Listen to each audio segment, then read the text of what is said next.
बाळमानेंच्या माघारीवरून आता ठाकरे सेनेचे खासदार संजय राऊत यांनी गंभीर आरोप केलाय। बीकेसी मधील एका हॉटेलमध्ये 25 कोटी दिले असा आरोप त्यांनी केलाय।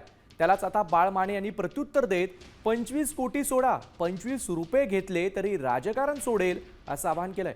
तर या प्रकरणावरून आता शिंदे सेनेचे मंत्री संजय शिरसाट यांनी संजय राऊत यांना प्रत्युत्तर दिलंय।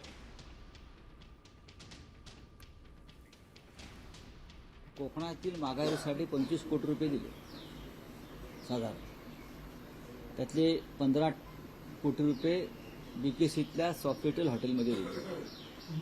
घेणाऱ्यांना आणि देणाऱ्यांना विचारा या निर्लज्जपणावर। संभाजीनगरमध्ये सुद्धा साधारण तेवढीच रक्कम लेनदेन झाली। पुण्यातले तर आकडे आज प्रसिद्धच झालेले आहेत। मला असं वाटतं की खूप छान ते बोललेत। सोफिटेल हॉटेलमध्ये शिवसेना उद्धव बाळासाहेब ठाकरे पक्षाची संघटना आहे, तिथे काहीतरी CCTV कॅमेरे असतील, समजा कोण बॅगा घेऊन आले असतील, ते संजय राऊत साहेबांना दिसलं असेल। माझी संजय राऊत साहेबांना चॅलेंज आहे किंवा कोणालाही 25 कोटी सोडा, 25 रुपये जरी मी घेतले असतील असं सिद्ध झालं तर मी सक्रिय राजकारणात निवृत्त होईन। म्हणून फाजील काहीतरी बोलू नये। कोणी काही आलं तोंडाला। किती बेछूट आरोप आहे। 25 कोटी रुपये ते कोणत्या सोफिटेल हॉटेलमध्ये दिले?